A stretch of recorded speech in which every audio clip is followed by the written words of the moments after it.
Buenos días. Gracias a nuestros hermanos que solucionan los problemas y no qué hacemos, ¿verdad? El diablo no quiere que les hable el día de hoy.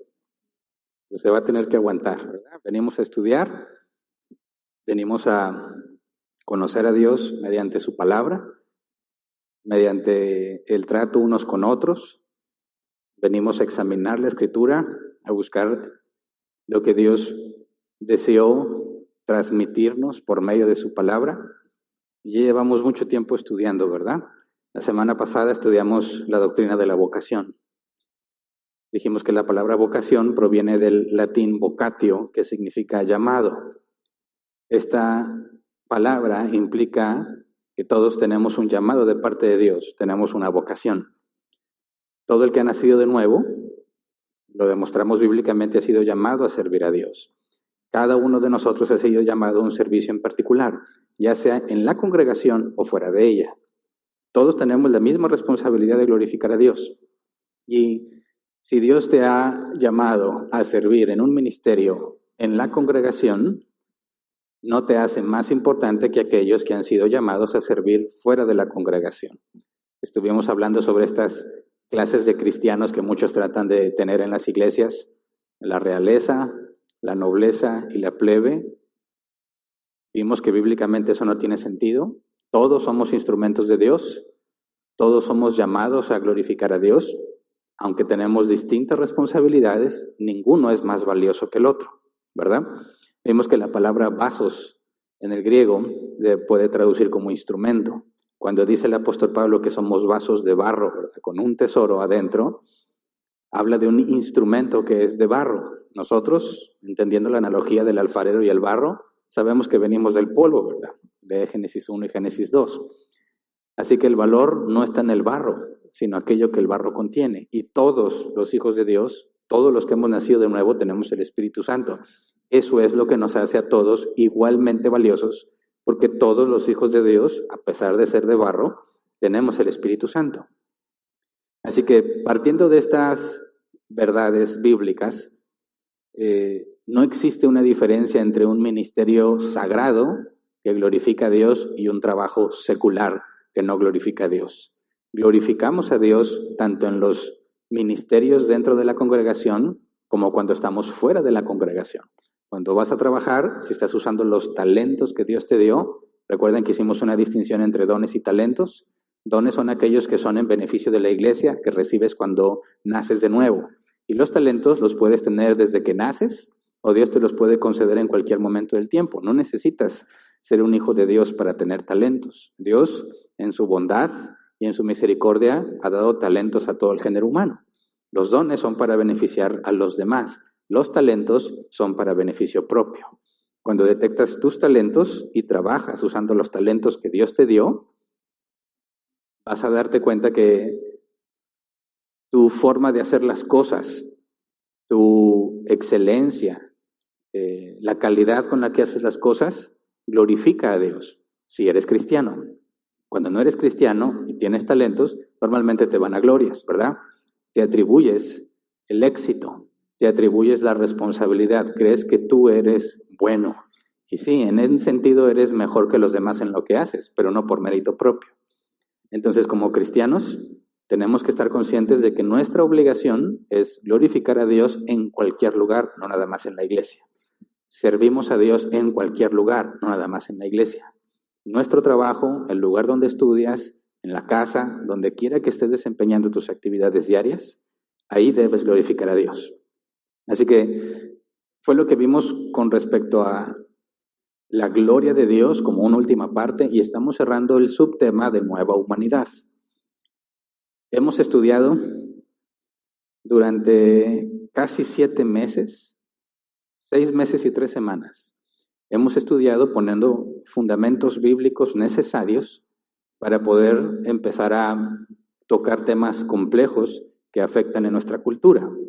Y todos estos temas tenían el propósito de darnos toda la información bíblica necesaria para poder llegar a conclusiones bíblicas al momento de enfrentar estas problemáticas. Y a partir de hoy vamos a empezar a hacerlo directamente. Por eso quiero recordarles brevemente todo lo que vimos, porque vimos mucho y me preocupa que ya ni se acuerden de lo que vimos. Y entonces de nada sirve, porque a la hora que vamos a ver entrar a temas prácticos, quiero aclarar que como son temas prácticos donde tenemos que ver una explicación, la manera de proceder, vamos a ver que en ciertos temas hay un número reducido de versículos.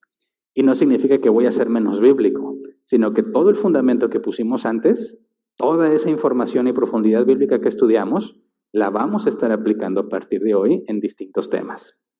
Así que no quiero que piensen que como va a haber menos versículos, estoy siendo menos bíblico.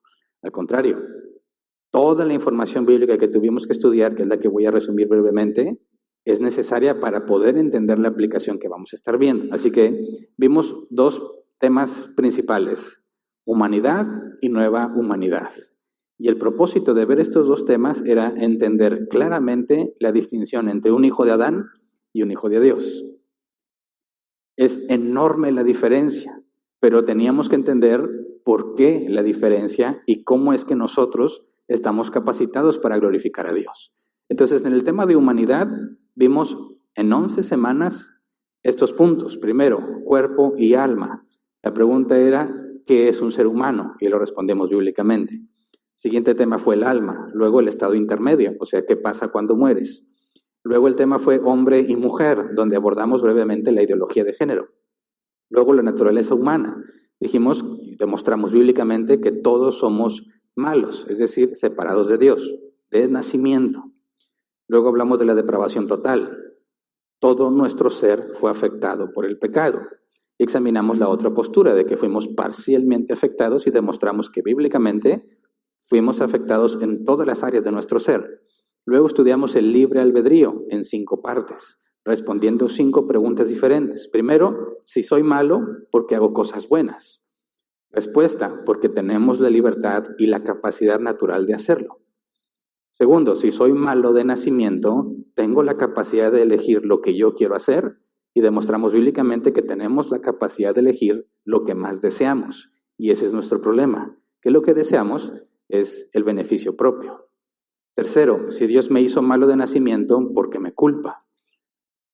Y vimos que la justicia de Dios debe ser satisfecha. Y si pecas libremente, mereces justicia. Siguiente, condenar a Dios a aquellos que nunca escucharon el Evangelio. Demostramos bíblicamente que sí, aunque nunca hayan escuchado el Evangelio, tenemos esta ley natural, la conciencia, que nos muestra cuando estamos haciendo lo bueno o lo malo.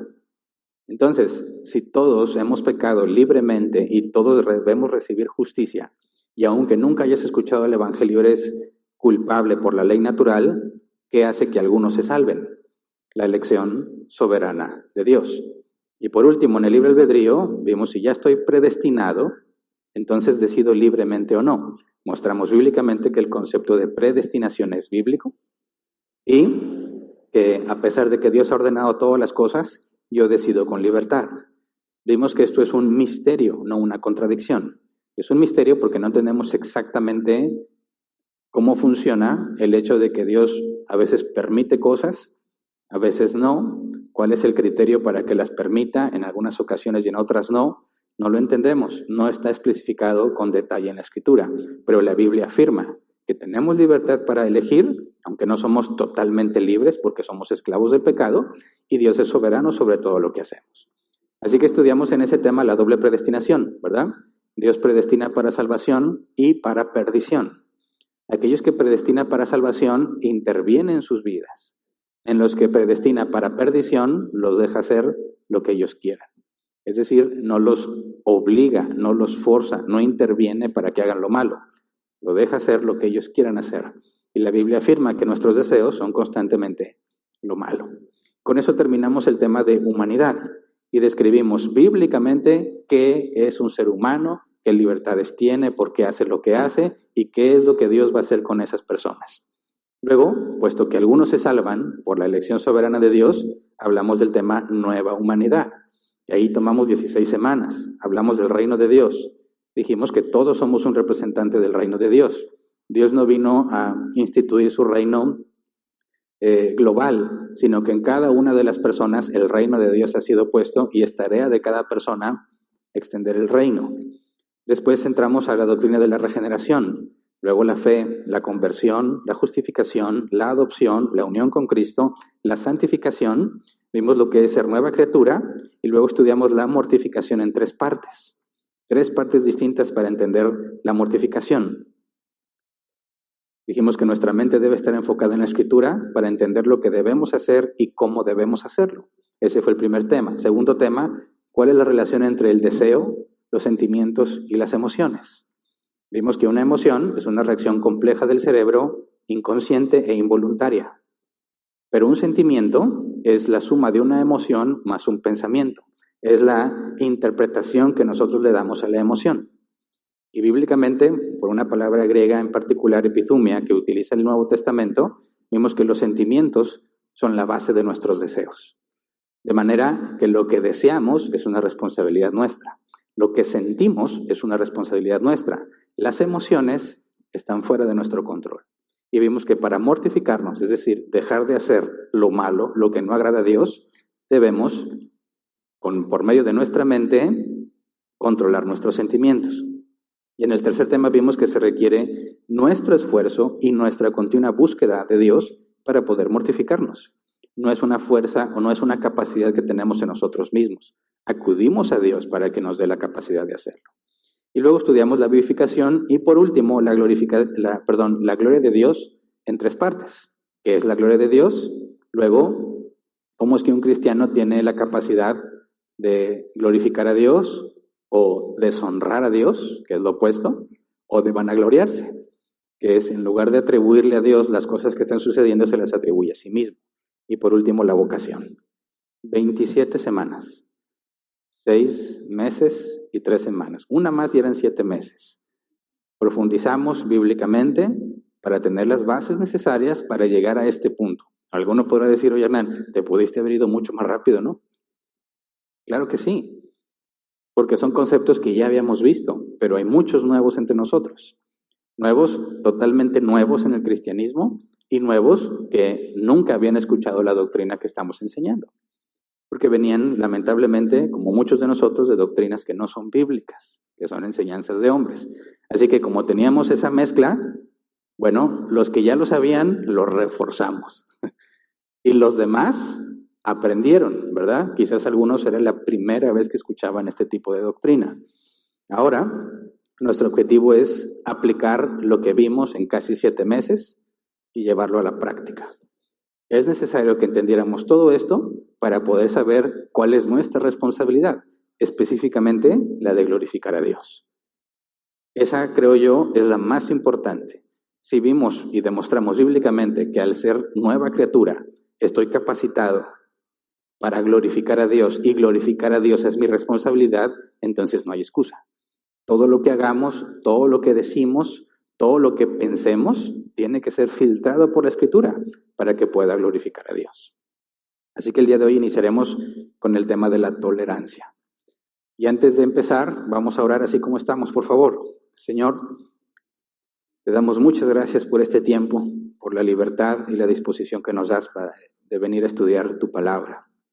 Gracias, Señor, porque podemos disfrutar de esta libertad y reunirnos, aunque de forma limitada, pero vemos que cada vez parece ser que podremos volver a congregarnos todos, Señor, sin las restricciones que hemos tenido en todo este tiempo. Te rogamos que tu Espíritu Santo nos conceda no nada más almacenar el conocimiento, sino llevarlo a la práctica. Que en estos temas que vamos a abordar nos dé siempre la guianza que corresponde a tu Espíritu Santo. Cuando Jesús dijo que nos guiaría todo lo bueno, que nos recordaría todo lo que Jesús enseñó, para que podamos cumplir tu voluntad, la voluntad que tiene todo hijo de Dios, que es glorificar tu nombre. Concédenos ser siervos útiles, Señor, siervos diligentes que glorifican tu nombre, es lo que te pedimos en el nombre de Jesús. Amén. Muy bien. El tema de la tolerancia. Estoy seguro que todos hemos escuchado algo con respecto a la tolerancia.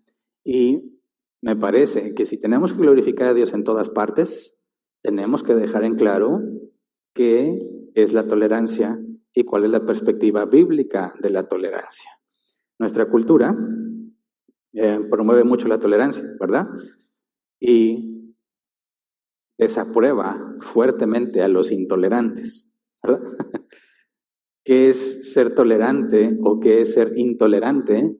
Es de mucha relevancia para poder hacer las cosas de una manera correcta o apropiada, de manera que glorifiquemos a Dios. Ahora ya demostramos que Jesús es la gloria de Dios, ¿verdad? Todo lo que Jesús hizo glorificaba al Padre. Y muchas veces Jesús, al glorificar al Padre, entró en conflicto con aquellos que lo escuchaban, ¿verdad? Y no le importó entrar en conflicto con ellos porque su responsabilidad era glorificar al Padre.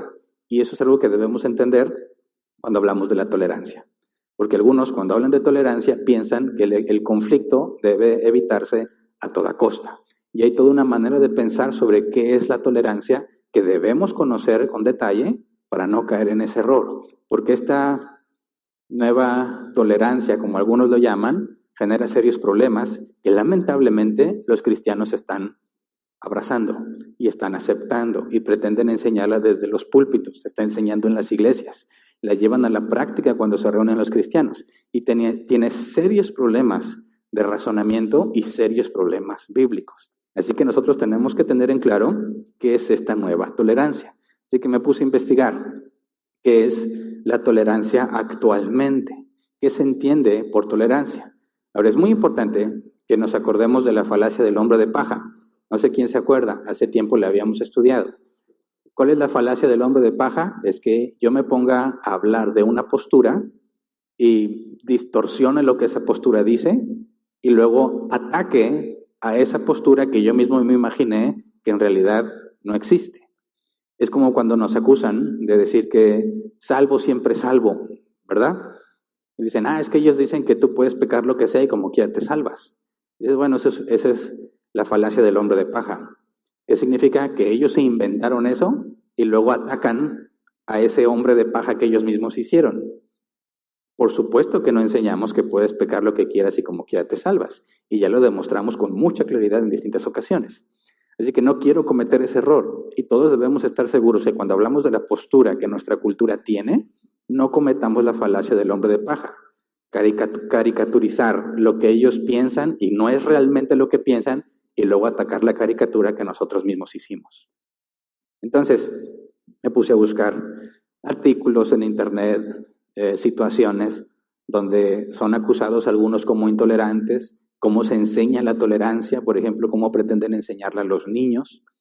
Y si podemos entender la manera de razonar de ellos, estamos entonces en una buena posición para dar una respuesta bíblica con respeto, ¿verdad?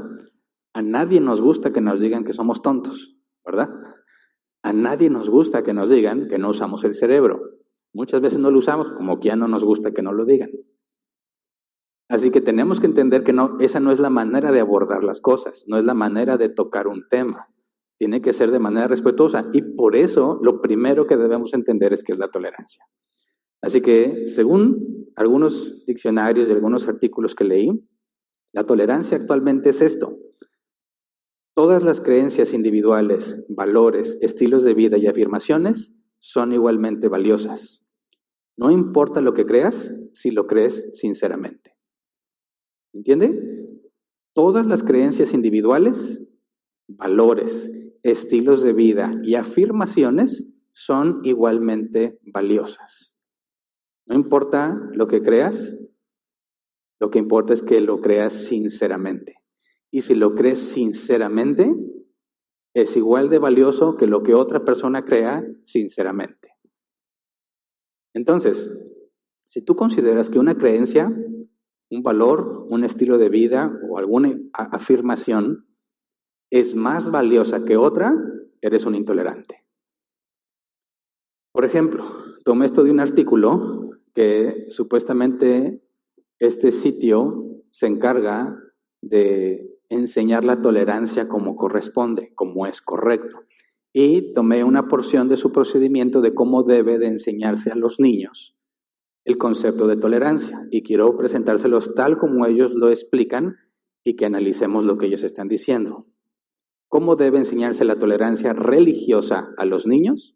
El número 1, divide el salón de clases según su sabor de helado favorito. Y voy a tratar de aplicar este ejemplo como si ustedes fueran los niños. Y me llamó la atención porque yo muchas veces he hablado del sabor, ¿verdad? Del helado. Dije, a mí se me hace que me oyeron. No. Cuando hablamos de lo objetivo y lo subjetivo, siempre pongo el ejemplo de tu sabor favorito de nieve o de helado. Fresa, limón, chocolate, vainilla, menta. Quién sabe qué raros son las personas que les gusta el helado sabor menta. Para algunos les gusta, ¿verdad? Te vas acá a zonas de México y que sabor beso de ángel y sabor rosa. Y dices, caray, ¿alguno lo ha probado? ¿La beso de ángel? ¿Sí? ¿Una persona? ¿Varios acá? ¿A qué sabe? Ay, a beso de ángel. Le ponen esos nombres como que para traer el turismo, ¿verdad? Pero bueno, divides al grupo por gustos, ¿verdad? Y luego dice, pregúntales cómo fue que concluyeron que ese sabor es su favorito. Yo voy a poner, por ejemplo, aquí están los que les gusta el de fresa, el de limón, el de chocolate, vainilla y menta, o sea, hasta los más raros.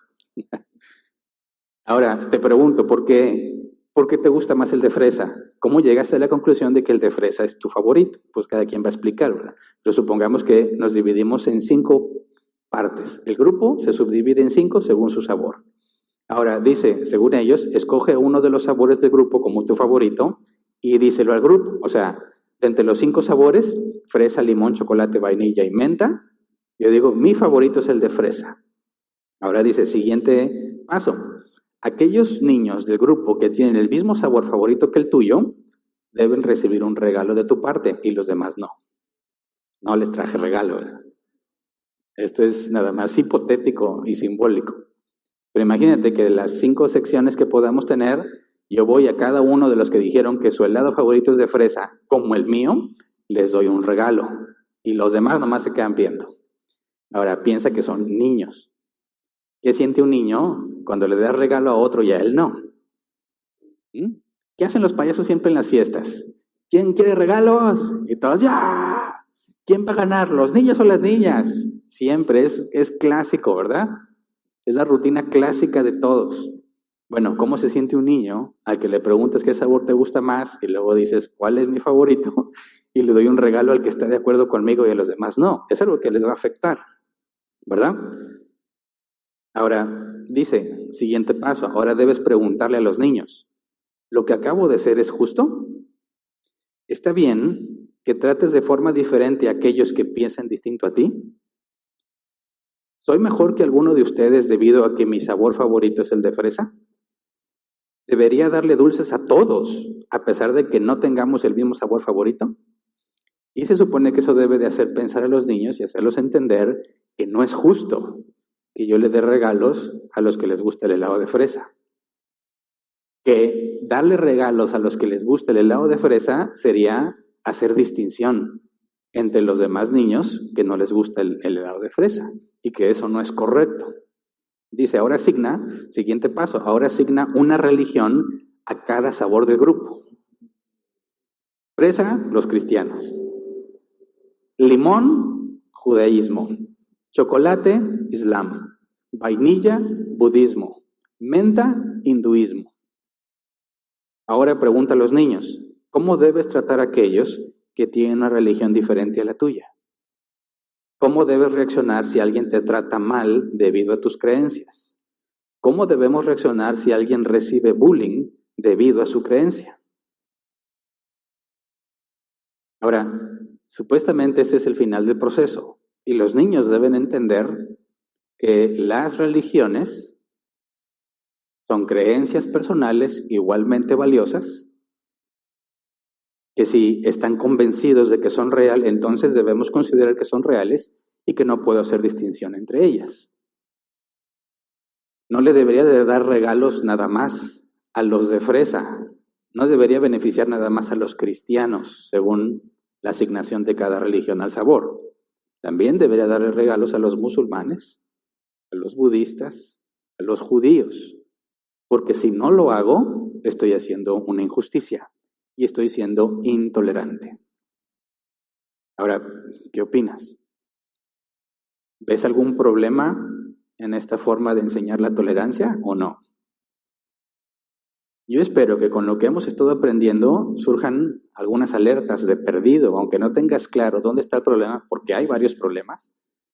Al menos digas, algo está raro. Algo está raro, porque efectivamente hay un problema, no nada más uno, hay varios problemas con esta definición de tolerancia. Mira, llevémoslo a la práctica. ¿Qué pasa si yo le platico a alguien que Jesús dijo que Él es el único camino al Padre y que no puedes llegar al Padre si no es por medio de Jesús? ¿Eso qué implica para las otras religiones? Para el judaísmo, si yo le digo que solo por medio de Jesús llegas a Dios, el judaísmo ya no tiene sentido, porque ellos por medio de la obediencia quieren llegar a Dios, ¿verdad? Si le digo al Islam que solo por medio de Cristo, el Islam ya no tiene sentido, porque aunque ellos dicen que reconocer a Cristo como profeta, su profeta principal es Mahoma, ¿verdad? Y a él le rinden obediencia. ¿Qué tal con los budistas o los hindús? Pues ya no tiene sentido. Ahora, según la definición de tolerancia, si yo digo que solo por medio del cristianismo puedes llegar a Dios, estoy diciendo que todos los demás son falsos. O sea, según su perspectiva, no son igualmente valiosos. Yo estaría diciendo que solo yo tengo la verdad. Y según esto, eso es ser intolerante. ¿Me explico? ¿Por qué es ser intolerante? Porque estoy diciendo que los demás sabores no sirven. El único buen sabor es el de fresa. ¿Se entiende? Esto no lo estoy inventando, estoy aplicando lo que ellos mismos han publicado en distintos sitios web y lo que muchas veces vas a poder encontrar en la práctica. Ahora, si por definición todas las creencias son igualmente valiosas, de ahí parten a la homosexualidad, al aborto, al poliamor, etcétera, etcétera, bajo la misma filosofía. ¿Consideras que está mal ser homosexual? Dices, pues sí, intolerante. ¿Por qué?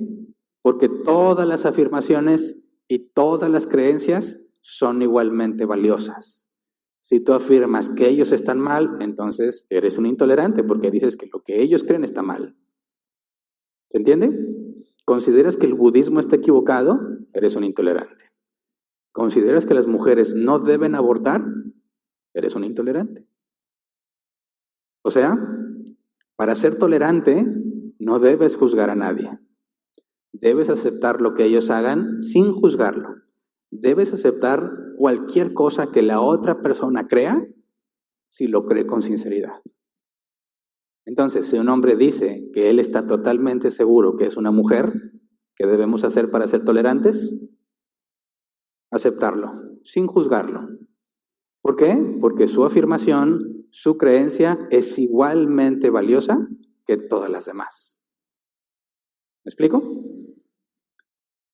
Muchos cristianos han aceptado estos conceptos. Este concepto de la tolerancia ha sido abrazada por el cristianismo porque se parece muchísimo a lo que el cristianismo ha enseñado durante mucho tiempo. Vamos a Mateo capítulo 7, versículo 1.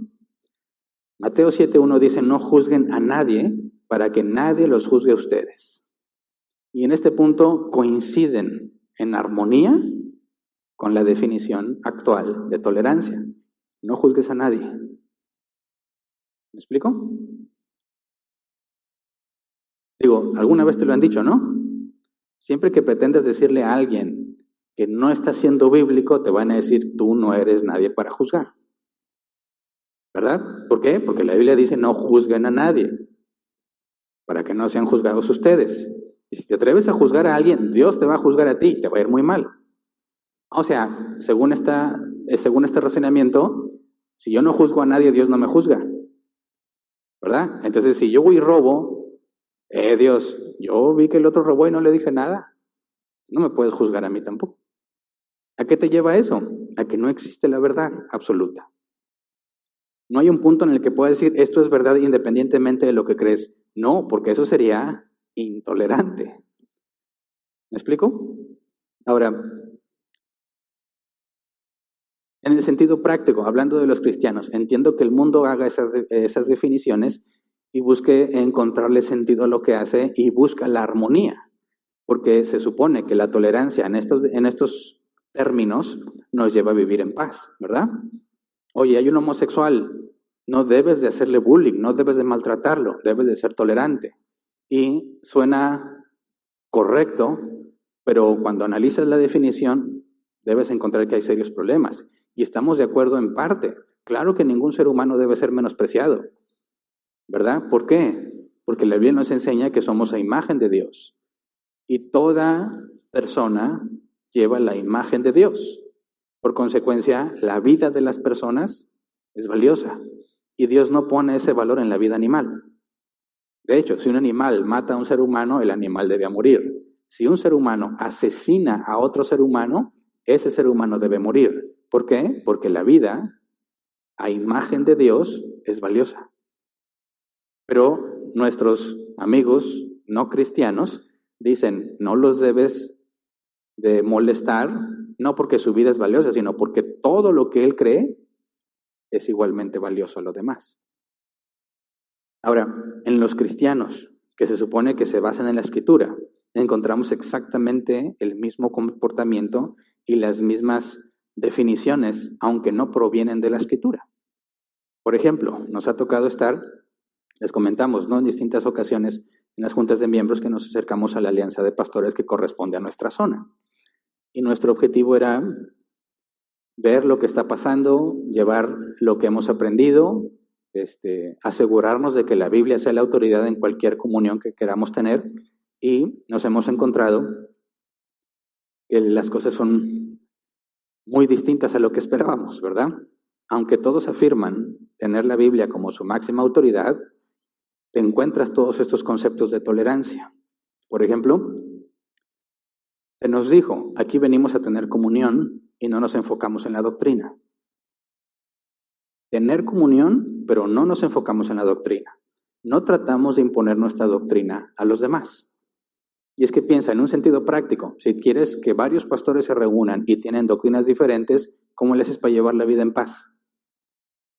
Exactamente usando estos términos. Nadie juzga a nadie. No venimos a juzgarnos. Cada quien cree lo que él quiera y no vamos a tratar de imponer mi doctrina sobre los demás. ¿Cuál es el propósito de eso? La armonía, lo que mencionó Ismael al principio, ¿verdad? Estar en paz, tranquilidad, y eso le agrada a Dios, ¿no? Entonces la tolerancia es algo bueno, porque nos lleva a evitar las discusiones. ¿Qué pensamos nosotros o qué debiésemos decir de ese concepto de la tolerancia? ¿Lo aceptamos o no? ¿Lo abrazamos como cristianos y lo implementamos en nuestras reuniones? Cuando nos acerquemos a otras iglesias o otros pastores, deberíamos decirle, hey, vamos a ser tolerantes, no te juzgo, no me juzgas, y nomás convivimos y nos amamos, pero no nos metemos en esos problemas, porque no le agradan a Dios. De hecho, eres un problema si haces eso, y ya nos metimos en problemas. Si te atreves a afirmar que la doctrina de otro es incorrecta, eres un arrogante que piensa que es mejor que los demás. Si te atreves a asegurar, usando la Biblia, que otro está mal, estás haciendo división. Eres un arrogante que quieres mostrar lo mucho que sabes y te falta humildad. Y se requiere el Espíritu Santo para que cambies. Y ya nos pasó, tratando de mostrar bíblicamente que si Dios es soberano, el hombre no puede frustrar los planes de Dios, algo que debería ser clarísimo para todos los cristianos, generó este tipo de conflictos. No, sí, Dios es soberano, pero el hombre puede evitar que Dios cumpla sus planes. Eso es ilógico y va en contra de la Escritura. Bueno, casi me oran por sacar los demonios que están ahí. Entre las oraciones que se escucharon fue, Señor, danos humildad para no ser arrogantes. No venimos aquí a demostrar que sabemos mucha Biblia. Y nos dimos cuenta que definitivamente somos unos intolerantes por decir con la Escritura cuál debe ser la verdad. Así que no nada más está en el mundo, sino también ha sido aceptada y está infiltrada dentro de los que se dicen cristianos. Ahora, quizás algunos de nosotros van a decir, yo no le veo ningún problema, yo no le veo nada malo a eso. Si nos va a traer paz, entonces eso es lo que hacemos. ¿Sí? ¿O no? Bueno, por eso estudiamos todo lo que estudiamos, para poder entender cuál es nuestra responsabilidad partiendo de la Escritura, ¿verdad? Así que si analizamos esta idea de la tolerancia, todas las ideas, las creencias deben ser aceptadas como igualmente valiosas. Esto genera un problema porque nos lleva al relativismo. ¿Qué es el relativismo? Aquel que dice todo es relativo. No existe la verdad absoluta. Nos dijeron, ¿tú crees en la predestinación? Yo no. Tú tienes tu verdad, yo tengo mi verdad. Y ya. Eso es relativo. La verdad no es algo objetivo, sino que depende de cada persona. Si tú leíste la Biblia y llegaste a esa conclusión, eso es lo que Dios te dé a ti. Pero a mí me dio algo muy distinto. Pero si Dios te lo dio a ti y me lo dio a mí, no hay problema. Cada quien se queda con lo que Dios le dio. No sé si te das cuenta que ahí hay otro problema. Niegan la lógica y la razón. Es decir, ya no hay lógica, no hay razonamiento y no hay verdad. ¿Me explico? Porque si yo digo, Dios es soberano y la Biblia afirma que nadie puede frustrar sus planes, como dice en el libro de Job, pero alguien dice, no, a mí Dios me reveló que Dios es un caballero. Y si Él me quiere salvar, pero yo le digo que no, ni modo, no me salva. Bueno, ahí me estás diciendo, si yo te digo que nadie puede frustrar sus planes y te pregunto, Dios se propuso y planeó salvarte, si Él es soberano, ¿podrás evitarlo? Yo diría, pues claro que no. Pero eso es lo que Dios te dio a ti. Yo tengo otro versículo y a mí Dios me dio esto. O sea, que tenemos una contradicción. Dios es soberano, pero Dios no es soberano. Pero si Dios te dijo a ti que es soberano, está bien. A mí me dijo que no, y también está bien. Entonces, es que eso no puede ser. Definitivamente no puede ser. Dios no te puede decir que sí y que no al mismo tiempo. Uno de los dos está mal. ¿Cómo? ¿Así de intolerante eres? ¿Estás diciendo que Dios no me habló? ¿Estás diciendo que lo que yo pienso no vale lo mismo que lo que tú piensas? Eres un intolerante. No sé si te das cuenta. Niegan la verdad, niegan la razón y niegan la lógica. Eso implica que entonces la verdad no existe. Pero esta postura se refuta a sí misma. Fíjate, cuando alguien te diga, no existe la verdad absoluta, hay que hacerle una simple pregunta. ¿Estás absolutamente seguro de que eso es verdad? Te van a decir que sí. Me ha pasado. Bueno, acabas de refutarte a ti mismo. Porque si no existe la verdad absoluta, no puedes estar absolutamente seguro de que eso es verdad. Y si no existe la verdad absoluta, no existe la verdad. Porque lo que tú dices no puede ser verdad absolutamente, porque depende de mí. Y él les puso otro ejemplo. Nadie vive bajo ese estándar realmente. Aunque le afirman, nadie quiere vivir sobre eso. Si vas al banco y vas a retirar 5,000 pesos, los últimos 5,000 pesos que te quedaban, tú estás seguro que los viste ahí y llegas al cajero y el cajero te dice, para nosotros, la verdad es que no tienes ningún peso. Oye, pero es que yo vi mi estado de cuenta. El banco te va a decir, esa es tu verdad. Para ti es verdad que tienes 5,000, pero para mí no. Oye, pero mi dinero, ratero. Así de intolerante. ¿Mm? Tú tienes tu verdad, yo tengo mi verdad. Por supuesto que nadie quiere vivir de esa manera. El relativista es relativista hasta que le hacen injusticia a él, ¿verdad? Entonces, ¿cómo puede ser que los cristianos estén abrazando ese concepto de tolerancia que necesariamente requiere relativismo cuando Jesús dijo, yo soy el camino, la verdad y la vida? Para nosotros, los cristianos, la verdad no nada más es un concepto, la verdad es una persona. ¿Qué es la verdad? Aquello que refleja fielmente la realidad. Cuando Jesús dice, yo soy la verdad que te está diciendo, lo que Él es, lo que Él hace, lo que Él dice, eso es la realidad. Un cristiano no puede echar por tierra la verdad para tener el amor y la armonía que supuestamente provienen de Dios, porque tienes que hacer un lado a Dios. ¿Qué me dices de la lógica? La lógica no es bíblica. Claro que es bíblica. ¿No dice que en el principio era el verbo, la palabra griega logos, orden. El orden en el universo es la palabra logos. ¿Cuál es el orden que se percibe en el universo? El razonamiento, la lógica, la coherencia, la congruencia en el universo.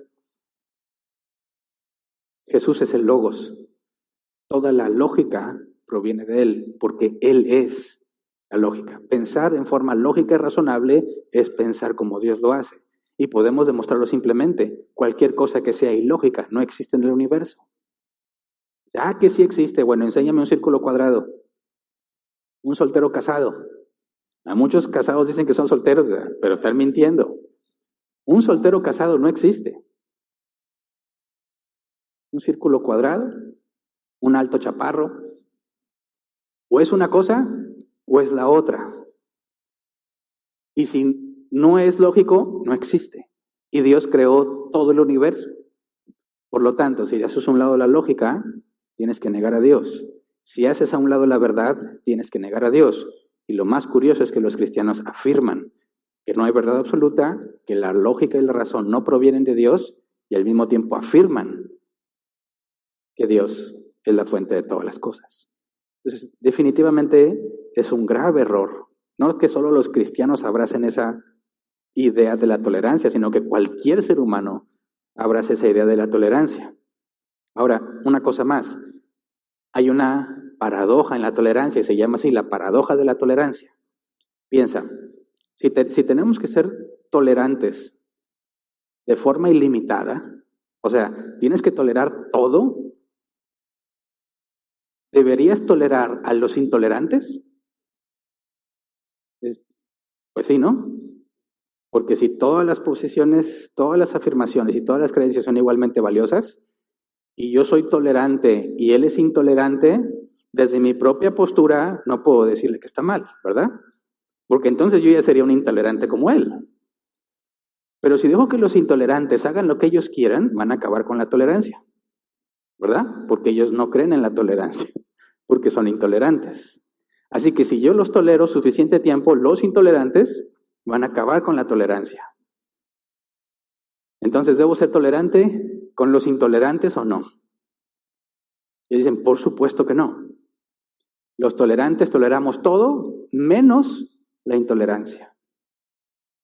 Así que por eso, si tú te atreves en tus redes sociales a decir, la homosexualidad es un pecado, ¿cómo te va a ir? En Twitter, en Facebook, hacer un video, ¿cómo te va a ir? ¿Cómo te van a tratar los demás? Te van a censurar. Y ellos dicen, estamos en lo correcto, porque no podemos tolerar a los intolerantes. Ahora, ¿qué fue lo que hice para ser intolerante? Dije que la homosexualidad está mal. ¿Eso es ser intolerante o no? Ahora, ese es el mundo en el que vivimos. Eso es lo que cree el mundo y muchos de los que se dicen cristianos. Cuando hablemos de la verdad, vamos a tener conflicto con el mundo y con muchos que se dicen cristianos. ¿Cómo le hacemos para glorificar a Dios en una de esas situaciones? Muchos de los que dicen, yo no hablo y no publico nada de eso. Y así glorifico a Dios. ¿Será? No, glorificar a Dios es mostrar lo que Él es, mostrar su santidad, su grandeza, la forma en que Él hace las cosas. Y necesariamente tengo que hablar de la verdad porque Él es la verdad. Tengo que hablar de la lógica y razonamiento porque Él es el razonamiento y la lógica. Es la forma en que Él hace las cosas. Así que no puedo simplemente decir, bueno, aquí abrazamos todas las ideologías. Si tú crees que Dios es soberano, está bien. Si no crees, también. Ya no estoy glorificando a Dios. Estoy mancillando el nombre de Dios, deshonrando el nombre de Dios. ¿Por qué? Porque estoy transmitiendo una idea equivocada de lo que Dios aprueba. ¿Me explico? Ahora, ¿cómo le hacemos cuando entremos a ese problema? Ya sea aquí en la iglesia, que alguien saque el tema, en el trabajo, en la escuela, con tus amigos. Y pensar, tengo que glorificar a Dios. ¿Cómo le hacemos? Bueno, va a parecer paradójico, pero tenemos que glorificar a Dios ante la nueva tolerancia, siendo tolerantes realmente. con la definición correcta que podemos encontrar en la Escritura. Ahora, en la Escritura, aunque según la versión que consultes no vas a encontrar la palabra tolerancia mucho. La palabra griega puede traducirse y normalmente se traduce como paciencia. Ahorita vemos algunos ejemplos. Pero tenemos que entender que si estamos en la congregación y decimos, Mateo 18, 15 al 17, Jesús dijo, si tu hermano peca contra ti, ve y repréndele estando tú y él solos, eso ya sería un acto sumamente intolerante, ¿verdad? Pero lo tenemos que hacer porque es un mandato divino. ¿Me explico? Se va a enojar nuestro hermanito que cree que eso es intolerancia, se va a enojar. ¿Pero qué debo de hacer para glorificar a Dios? Hacer lo que Dios ha dicho. ¿De qué manera lo debo de hacer? Siendo tolerante. Así que tenemos que definir en términos bíblicos qué es la tolerancia y qué es la intolerancia, para poder saber cómo conducirnos ante personas que piensan de esta manera y poder explicarles lo que realmente debe ser la tolerancia. Ahora, Juan 7:24 dice, no juzguen por las apariencias, juzguen con justicia. Hace unos minutos leímos, ¿verdad? No juzgues para que no seas juzgado. Y esa es la bandera de muchos. No juzgues para que no seas juzgado, Jesús lo dijo. Bueno, Jesús también dijo esto. No juzguen por las apariencias, juzguen con justicia. Entonces, ¿debo juzgar o no debo juzgar? Sí, entendiendo el contexto. Cuando Jesús dijo, no juzguen para que no sean juzgados, está hablando de un juicio hipócrita. Cuando tú tienes el mismo pecado y aún así acusas al otro como si tú fueses inocente. Ese es un juicio injusto, eso es hipocresía. Eso no lo debes hacer, pero juzgar con justo juicio es un mandato. Así que sí debemos de juzgar. Y entonces, en la definición de tolerancia que nos propone el mundo y que muchos cristianos aceptan, ya entra en conflicto con la Escritura, porque tengo que determinar qué es correcto y qué no. Ahora pregunto yo, ¿qué es más valioso, la verdad o la mentira? A todos, bueno, a muchos les gustan más las mentiras agradables que las verdades hirientes, ¿verdad? Tristemente muchas personas vienen a la iglesia buscando que les digan mentiras alentadoras, ¿verdad? Pero aquí decimos verdades y a veces hiere y ofende, pero es la verdad. Bíblicamente, nosotros, ¿a qué debemos atribuirle valor? ¿A la verdad o a la mentira? ¿A la justicia o a la injusticia? ¿A la justicia o al pecado? A la verdad, a lo justo. Todo aquello que sea como Dios es. De hecho, pecado, la definición, tanto en griego como en hebreo, es errar al blanco, no hacer las cosas como deben de ser hechas, según Dios lo ha estipulado. Por eso decimos la homosexualidad es pecado. ¿Por qué? Porque se desvía de la masculinidad que la Biblia enseña, y más adelante profundizaremos en ese tema. El punto entonces es que si vamos a juzgar y vamos a poner el valor en lo verdadero, tenemos que saber cómo proceder de la manera correcta. Así que la definición correcta, la antigua de tolerancia que encuentras en los diccionarios es esta, Real Academia Española: tolerancia, respeto a las ideas, creencias o prácticas de los demás cuando son diferentes o contrarias a las propias. Otro diccionario, actitud de la persona que respeta las opiniones, ideas o actitudes de las demás personas aunque no coincidan con las propias. Y no sé si puedes ver claramente la diferencia en la definición de la nueva tolerancia y lo que realmente es la tolerancia.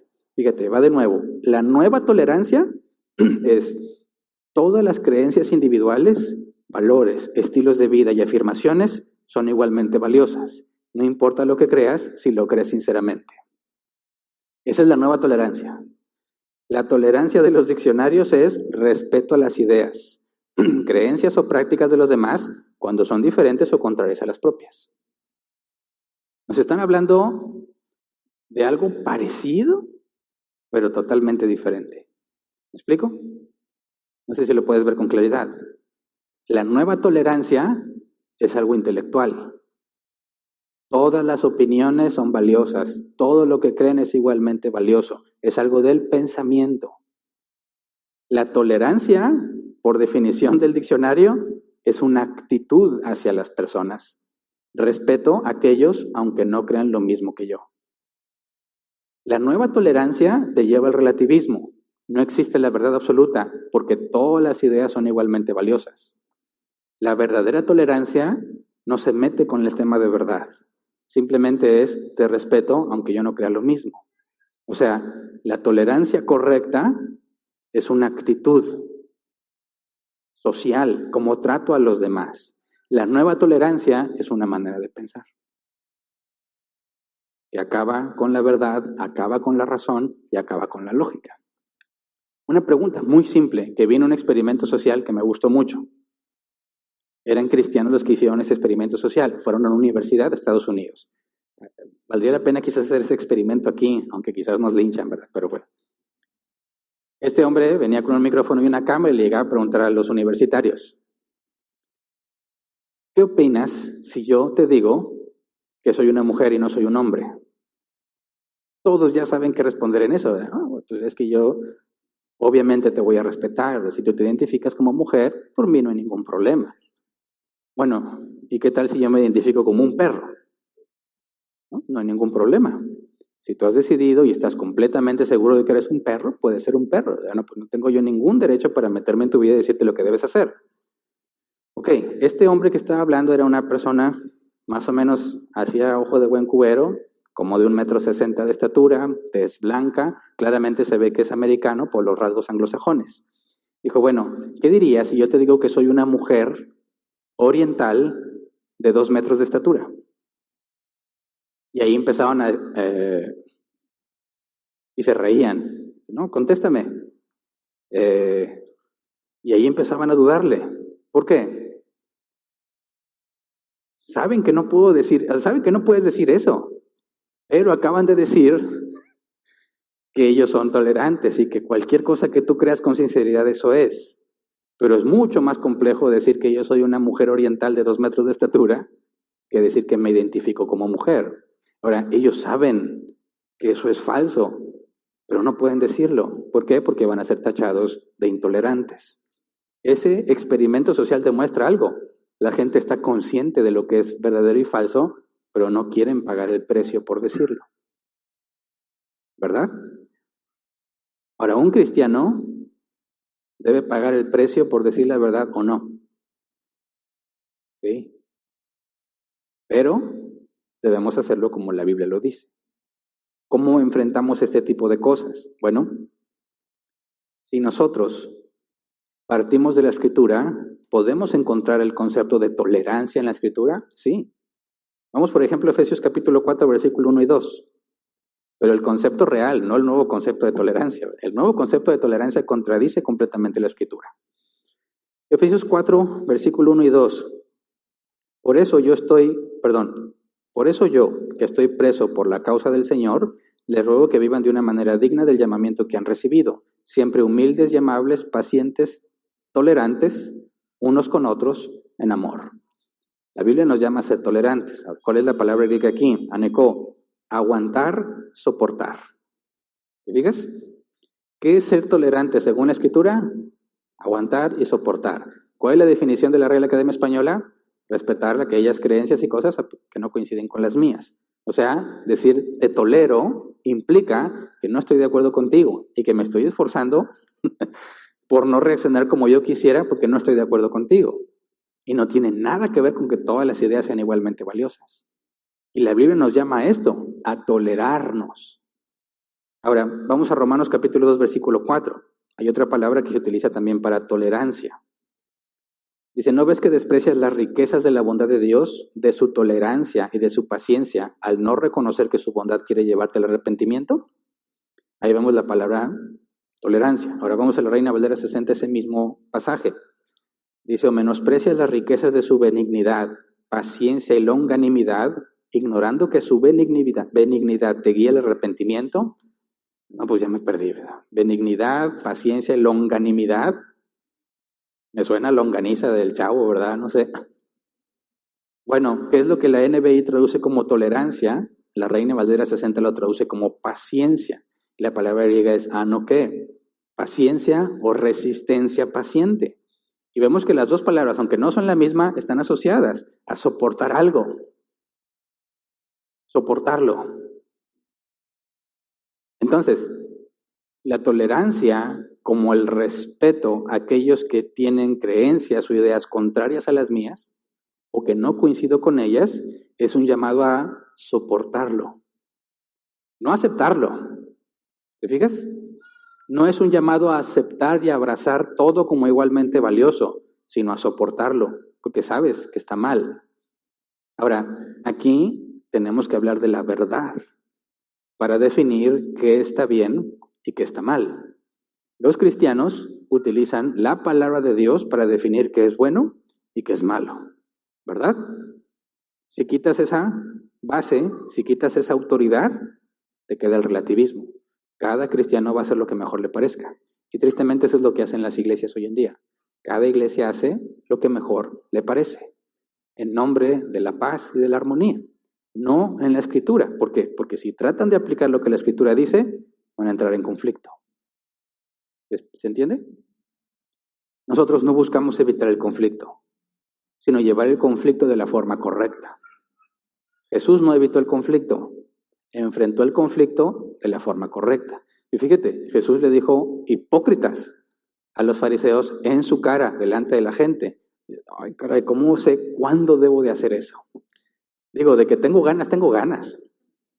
Pero ¿cuándo hacerlo glorificaría a Dios y cuándo sería lo opuesto? Porque mis sentimientos son traicioneros, porque no los proceso bíblicamente mis emociones. Entonces se vuelve algo bien delicado, ¿verdad? Tantas ganas de decir, no seas hipócrita, pero no. Solo Jesús podía hacer eso, que está perfectamente seguro de cuál era el momento correcto.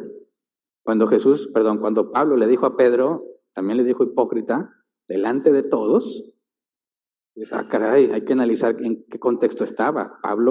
Pedro pecó, despreciando a los gentiles cuando había judíos presentes, para no meterse en problemas con ellos, y Pablo lo exhibe públicamente.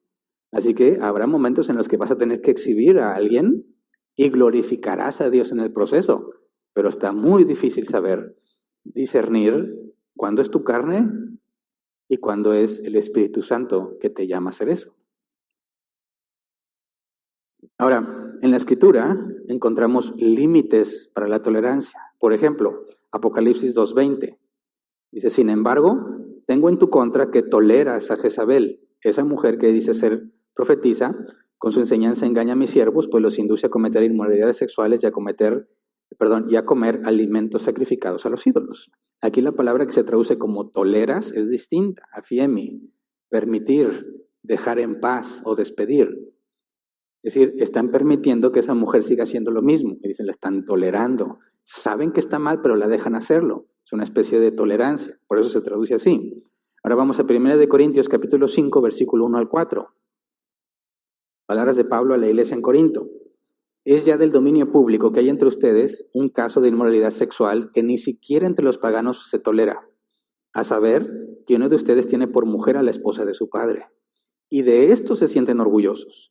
¿No deberían más bien haber lamentado lo sucedido y expulsado de entre ustedes al que hizo tal cosa? Yo por mi parte, aunque no estoy físicamente entre ustedes, sí estoy presente en espíritu y ya he juzgado, como si estuviera presente el que cometió este pecado. Cuando se reúnan en el nombre de nuestro Señor Jesús y con su poder yo los acompañe en espíritu, entreguen a este hombre a Satanás para destrucción de su naturaleza pecaminosa, a fin de que su espíritu sea salvo en el día del Señor. Ya hemos estudiado antes qué es entregar a alguien a Satanás, expulsarlo de la iglesia. La iglesia es la asamblea de los santos, de los que han nacido de nuevo. Expulsar a alguien es decirle, tú no eres cristiano. La evidencia dice que tú no eres. Y solo hay dos reinos, ¿verdad? El de Dios y el de Satanás. Si no estás en el de Dios, en automático te vas al de Satanás. Eso implica entregar a alguien a Satanás. Ahora, ¿qué tan intolerantes tenemos que ser para hacer esto en la iglesia? Según la nueva definición de tolerancia, ninguna iglesia se atrevería a hacer semejante cosa. Públicamente, reúnense y expúlsenlo. ¿Por qué? Porque no deben de tolerar esas cosas. ¿Por qué? Si debemos ser tolerantes. Hay un límite. La misma paradoja, la paradoja de la tolerancia. Si nosotros debemos ser tolerantes, ¿debemos tolerar a todos? Vas a tener llenos de cabras locas la iglesia. Gente que no tiene evidencia de ser cristiano, pero piensa que es cristiano.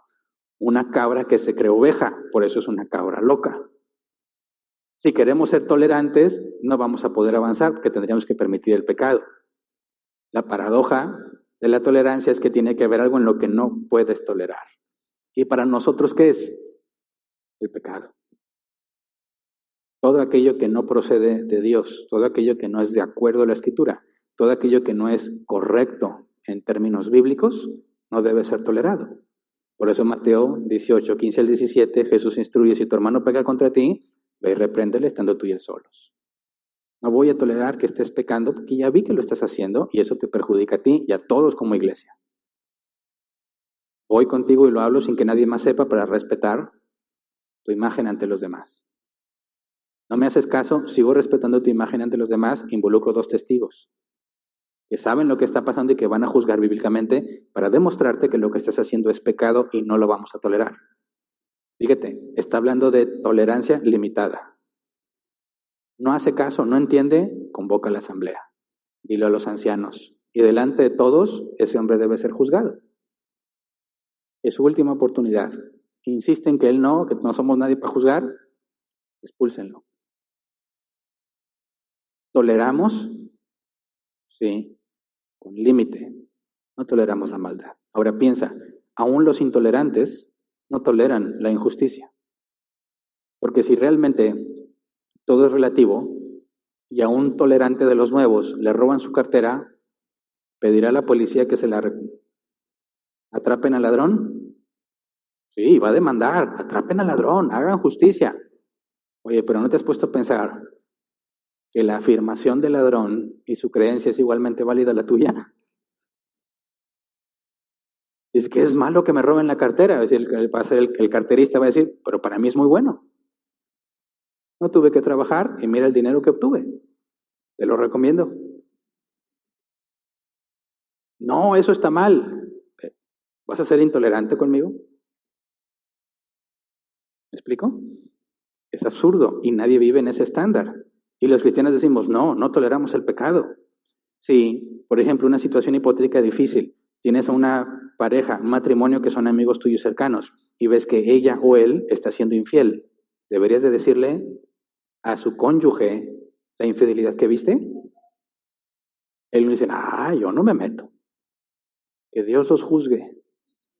Se oye muy espiritual. Pero ¿qué dijo Jesús? Mateo 18, versículo 15, si tu hermano peca, ve y repréndele. Tú y él solos. O sea, no vas y le dices, oye, te está poniendo el cuerno. No. Vas y le dices a él, ya te vi. Ve y dile a tu esposa. O ve y dile a tu esposo lo que estás haciendo. Arrepiéntete. No, es que tú no entiendes, estoy solo y que no sé qué. Voy a traer testigos. Dice, oye, qué feo, no sé, si tú eres el engañado, ¿quieres que otros se sepan antes que tú? No, la esposa va a ser el testigo. Eso es lo que está pasando, arrepiéntete. ¿No quiere? ¿Es cristiano aquí de la iglesia? Convocamos la asamblea, demostramos bíblicamente, todos presentes, que el adulterio es pecado. Y si no se arrepiente, lo expulsamos. Porque no toleramos eso. Pero si aquí hay rayados y tigres, ¿nos toleramos? No debemos tolerarlo. Oye, les van a los tigres, les van a los rayados del Monterrey. ¿Es cuestión bíblica a quién le deberías ir? ¿Es que es pecado irle a este equipo? No. ¿Nos toleramos? Sí. Están festejando porque metieron gol. ¡Sabe Dios, dame paciencia! Esa tolerancia es válida, es correcta, es aceptable, contribuye a la armonía, pero no la del pecado. Oye, Hernán, pero es que debemos amarnos sobre todas las cosas. Yo no te puedo decir que estás mal. Yo no soy quien para juzgarte. Ya te demostré bíblicamente que sí debes de juzgar con justo juicio. Y además, si hablas de amor, dice la Escritura, no me traje el versículo apuntado, pero si me ayudan es 1 Corintios 11:6. El amor no se deleita en la maldad, sino se goza en la verdad. No puedes decir que amas a alguien y ves que está haciendo las cosas mal. Si dices que lo amas, pero no lo confrontas, mientes. Eso no es amor. Eso es cobardía. No le quieres decir la verdad. El amor no se complace en lo malo. Dice la Reina Valera 60, no se deleita en la injusticia. Así que ser tolerante es una muestra de amor, pero el amor no se complace en la maldad, ¿verdad? Entonces nosotros no toleramos a los que quieren hacer las cosas injustamente. Pero ¿qué tal si ellos sí toleran eso? Decimos, a ver, somos tolerantes, pero con ellos no. Los de la nueva tolerancia dicen, toleramos a todos menos a los intolerantes, ¿verdad? ¿Qué es un intolerante? Cualquiera que se atreva a decir que una creencia está mal. Nosotros toleramos a todos menos a los que hacen injusticia. ¿Por qué? Porque eso es pecado y no es agradable a los ojos de Dios. Pero, ¿los censuramos por lo que dicen? Si alguien publica en Twitter, ¿el adulterio es lo mejor de mi vida? ¿Hacemos una campaña para destruir su reputación? ¿Lo censuramos? ¿Pedimos que le quiten su cuenta? ¿Porque eso es pecado? Aquí es donde muchos cristianos se equivocan. No hay nada en la Escritura que nos llame a imponer la ley de Dios al mundo. No hay nada en la Escritura que nos dé la autoridad para imponer las cosas de Dios al mundo. No le prohibimos a alguien decir lo que quiera decir. Toleramos eso. Libertad de expresión. Donde ya no se vuelve tolerable es cuando lo llevas a la práctica. Ahí tenemos a la ley, Romanos capítulo 13, el gobierno secular que porta la espada para que refrene la maldad. Pero si alguien dice, Satanás es mi Dios, te tolero. No, vamos a hacer un rito satánico y a matar a alguien, eso no es tolerable. ¿Por qué? Porque es pecado. ¿Se entiende? Entonces, cuando alguien está hablando, no, es que mira que la homosexualidad y el aborto y no sé qué es lo que debemos hacer? Bíblicamente hablando, soportarlo, tratarlo con respeto, porque la Biblia dice, Mateo 22, 37 al 40, ama al Señor tu Dios con todo tu corazón, con todo tu ser y con toda tu mente. Le respondió Jesús. Ese es el primero y el más importante de los mandamientos. El segundo se parece a este, ama a tu prójimo como a ti mismo. De estos dos mandamientos dependen toda la ley y los profetas. Ahora, Lucas 6, 27 y 28. Pero ustedes que me escuchan, les digo, amen a sus enemigos, hagan bien a quienes los odian, bendigan a quienes los maldicen, oren por quienes los maltratan. Y aquí se deduce algo muy simple, ¿verdad? Tolera aún a tu enemigo. Pero eso no significa que aceptas lo que ellos dicen o lo que ellos hacen. Judas lo pone para mí muy claro al final de su carta. Vamos a Judas 22 y 23, es un solo capítulo. Judas 1, 22 y 23. Tengan compasión de los que dudan, a otros sálvenlos arrebatándolos del fuego. Compadézcanse de los demás, pero tengan cuidado. Aborrezcan hasta la ropa que haya sido contaminada por su cuerpo. Entonces, ¿cómo tratamos a los nuevos tolerantes? Con tolerancia. No la nueva, sino la real. Soportándolo. Respetando su derecho a expresarse. Y explicando lo que es la lógica, lo que es el razonamiento y lo que es la verdad. Mostrándoles que si ellos lo llevan a la práctica, tampoco van a aceptarlo. El ejemplo del banco, el ejemplo del carterista, no lo van a negar, lo van a reconocer, no les va a gustar. Puede que se enojen más, pero estás glorificando a Dios. ¿Me explico? A pesar de que no estamos de acuerdo con los no creyentes, incluso con algunos creyentes, debemos comportarnos sabiamente con ellos, es lo que dice la Escritura. Vamos a Colosenses capítulo 4, versículos 5 al 6. Colosenses 4, 5 al 6. Compórtense sabiamente con los que no creen en Cristo, aprovechando al máximo cada momento oportuno, que su conversación sea siempre amena y de buen gusto. Así sabrán cómo responder a cada uno. Fíjate, de forma amena y de buen gusto, aunque estás en contra de lo que ellos piensan, aunque no estás de acuerdo con lo que ellos dicen. Los toleras, es decir, soportas lo que están haciendo y yo tengo que hablar de forma amena y de buen gusto. Qué difícil, ¿no? Sobre todo cuando se ponen a gritar. Qué difícil es no gritar cuando te están gritando, pero no pienses en ti. Dices, ándale, aquí es un caso Pablo, Pedro, es un caso Jesús, fariseos. No, de forma amena y de buen gusto. Primera de Pedro 3, 15 y 16. Más bien, honren en su corazón a Cristo como Señor. Estén siempre preparados para responder a todo el que les pida razón de la esperanza que hay en ustedes, pero háganlo con gentileza y respeto, manteniendo la conciencia limpia, para que los que hablan mal de la buena conducta de ustedes en Cristo se avergüencen de sus calumnias. Siempre debo dar respuesta. Dar razón de la esperanza es una respuesta razonable, lógica, que ellos puedan analizar y procesar y decir, ok, ya lo entiendo, tal vez no les guste, pero lo hacemos, ¿verdad? Con una conciencia limpia, con respeto. Según de Timoteo 2, 23 al 26. No tengas nada que ver con discusiones necias y sin sentido, pues ya sabes que terminan en pleitos. Y un siervo del Señor no debe andar peleando, más bien debe ser amable con todos, capaz de enseñar y no propenso a irritarse. Así, humildemente, debe corregir a los adversarios con la esperanza de que Dios les concede el arrepentimiento para conocer la verdad. De modo que se despierten y escapen de la trampa en la que el diablo los tiene cautivos, sumisos a su voluntad. Fíjate, aún toleramos con esperanza.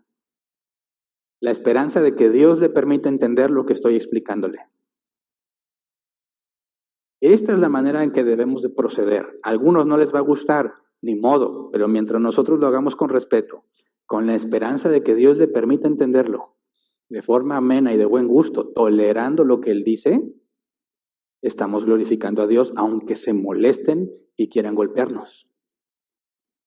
¿Has conocido a alguien con quien estés dialogando y pierde el control?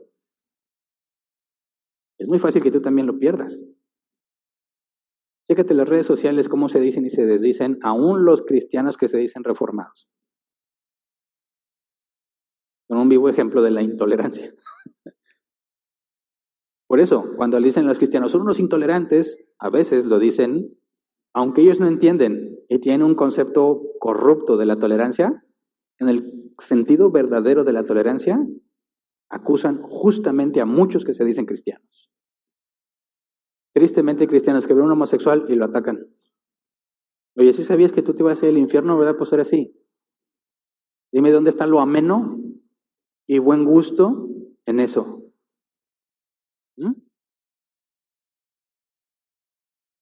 Y se sienten orgullosos. Oh, yo vi otra vez un homosexual. No, hombre, le dije, órale, te vas a ir al infierno si no te arrepientes.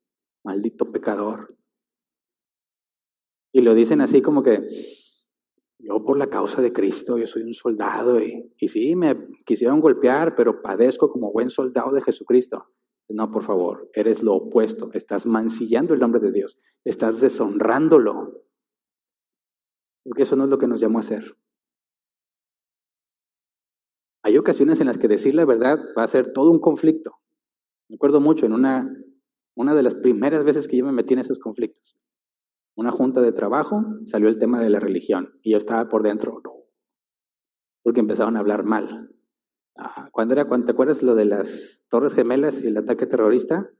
Todo el mundo decía, la religión es el problema. La religión crea fanáticos y empezaron a hablar mal. Y yo sabía que no me podía quedar callado.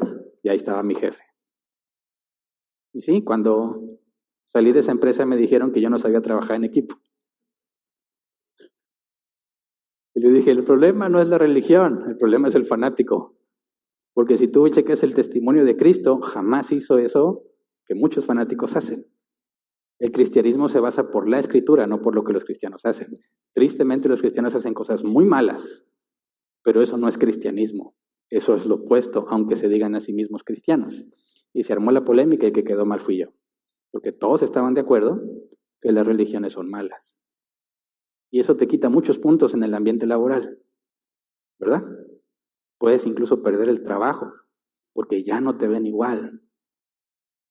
No te van a tratar igual. Y decía, bueno, tal vez lo que Dios quiere es que ya no esté aquí. Pero esa es la decisión que tenemos que tomar. Fíjate bien, tarde o temprano vas a llegar a esa situación. Es casi inevitable si tú quieres hacer lo correcto. Y tenemos que saber cómo lidiar. Ellos están seguros de lo que creen, pero no entienden ni se han dado cuenta de todos los problemas que tiene lo que creen, y no les importa. Al que le importe la verdad, la lógica y la razón, constantemente se va a encontrar en esos conflictos. Y más vale que sepamos cómo reaccionar. Entonces hay que tener práctica, ¿verdad? No puede ser tu plática amena de buen gusto si no lo has practicado. ¿Sabes uno de los beneficios de tener varios hermanos? Precisamente eso. ¿Quién tiene al menos un hermano? Levanta la mano, por favor. Ok. ¿Cuántas veces te peleaste con tus hermanos? ¿5 veces? ¿No? ¿Más de 100? No, todo, ¿verdad? Yo sé que nuestros papás se enojan, ¿verdad? Y yo me enojo cuando mis hijos pelean. ¿Pero qué aprenden cuando pelean? A lidiar con la emoción que se genera cuando alguien no está de acuerdo contigo. Y no se trata de evitar el pleito, se trata de enseñarles a discutir, ¿verdad? Lo más fácil para un papá es, ya no se estén peleando. Bueno, ok, pero eso no les va a enseñar cómo van a enfrentar el mundo cuando les cuestionen su fe. Pero cuando entre los hermanos está eso, y los enseñas a lidiar con eso, les estás dando herramientas muy útiles. Pero que cuando alguien le diga, es que el cristiano no sé qué,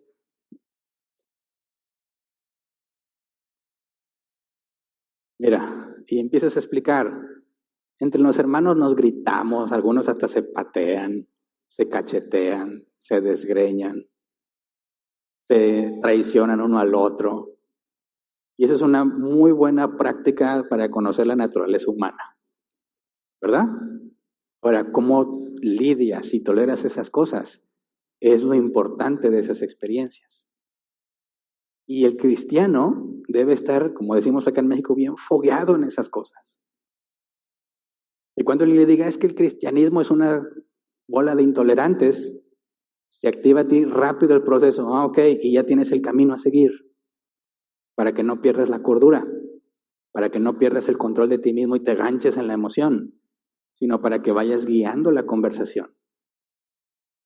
Si entiendes cómo piensa él, puedes empezar a explicarle por qué no estás de acuerdo con él, por qué hay problemas en lo que él cree.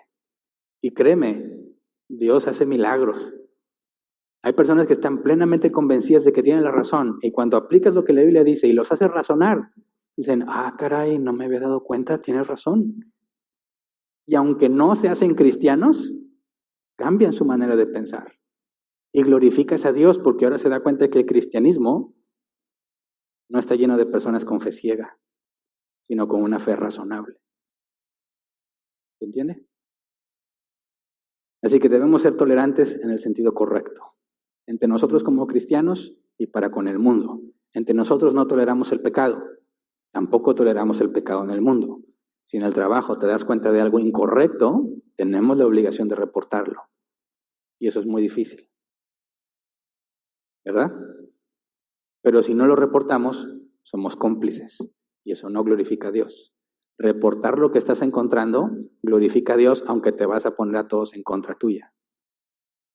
Pero tú tienes que escoger con quién quedas bien, con quién quedas mal. ¿Quedas bien con Dios y mal con tus compañeros? ¿O quedas bien con tus compañeros y mal con Dios? Pero ten por seguro, con alguien vas a quedar mal. No puedes quedar bien con todos. Tú escoges con quién. Y escoge sabiamente. ¿Cuántas personas no deberían estar ya contigo porque les debiste haber dicho la verdad hace mucho? ¿Cuántas cosas debiste haberle dicho a otros y decidiste no hacerlo en aras de la paz? Es complejo, ¿verdad? Pero si entre nosotros, aquí, practicamos la tolerancia y el diálogo, cuando vayamos afuera, vamos a estar más preparados. Entonces, esta serie de temas que vamos a estar viendo tienen ese propósito. ¿Cómo hacemos lo que la Biblia dice que para todos es muy difícil? Para ir a empezar a entender y a aplicar de a poco, cada vez más, cómo debemos lidiar con las personas que nos rodean, tristemente incluso con muchos que se dicen cristianos que no han entendido el problema de las doctrinas que abrazan y aceptan. Así que vamos a ponernos de pie y vamos a orar.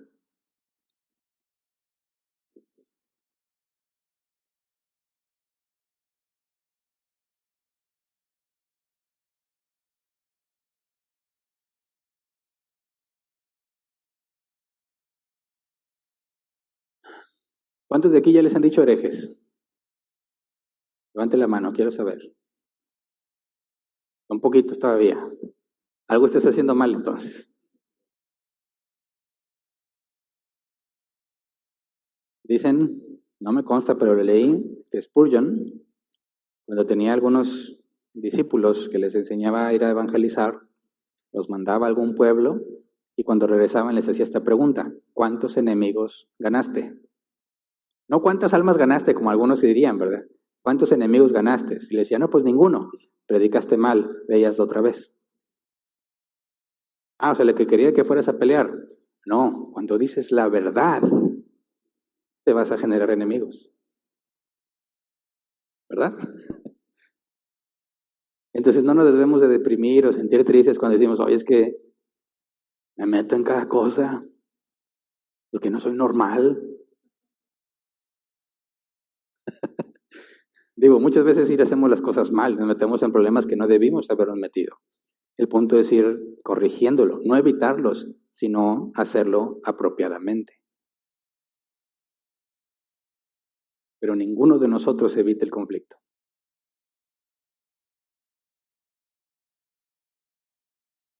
Pidámosle a Dios eso, el valor para decir la verdad y la capacidad de hacerlo de la manera correcta, de manera que aunque se molesten, glorifiquemos a Dios.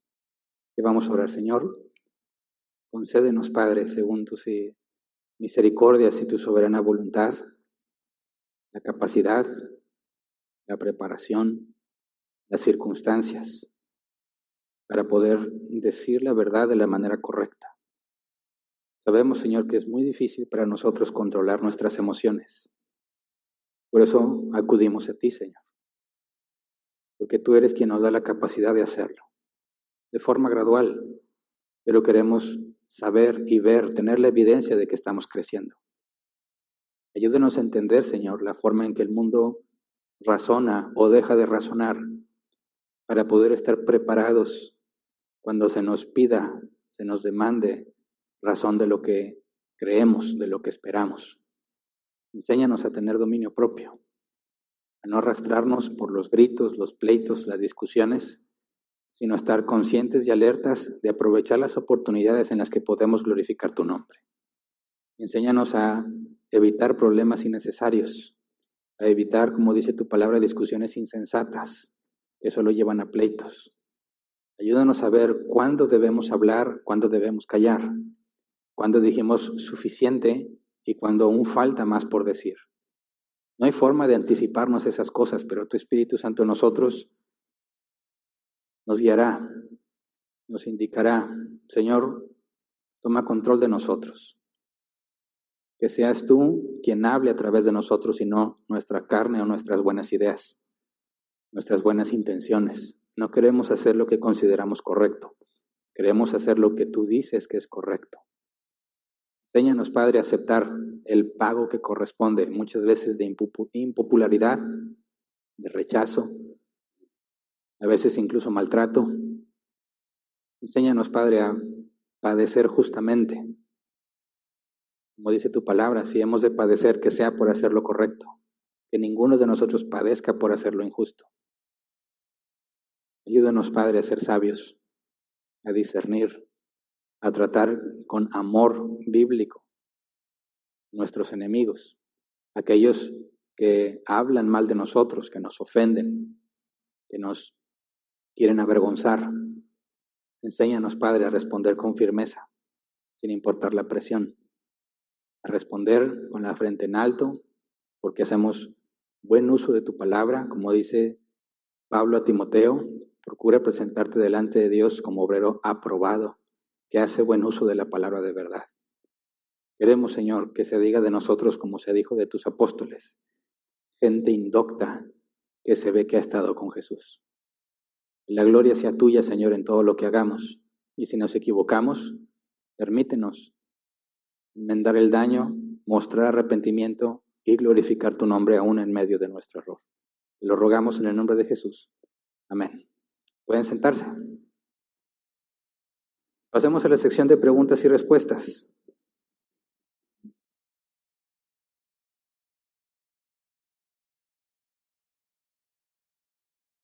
Les recuerdo, tenemos después de cada predicación, que hay personas que siguen llegando nuevos y por estas experiencias que hemos tenido recientemente, los cristianos a veces se incomodan cuando hay preguntas. Cuando alguien está hablando y alguien dice, oye, yo quiero preguntar, muchas veces lo ven como una ofensa, porque hace poquito nos pasó. Estamos ahí, está alguien exponiendo, yo levanto la mano y quiero preguntar, cuestionar, poner en duda lo que está diciendo y luego las miradas de que, ¿cómo te atreves? Nosotros no vemos las cosas así. Es bíblico que demos razón de lo que estamos enseñando. Y precisamente después de cada predicación, damos la oportunidad, 15 minutos. Antes, ¿se acuerdan cuando nos íbamos hasta 2 horas de preguntas y respuestas?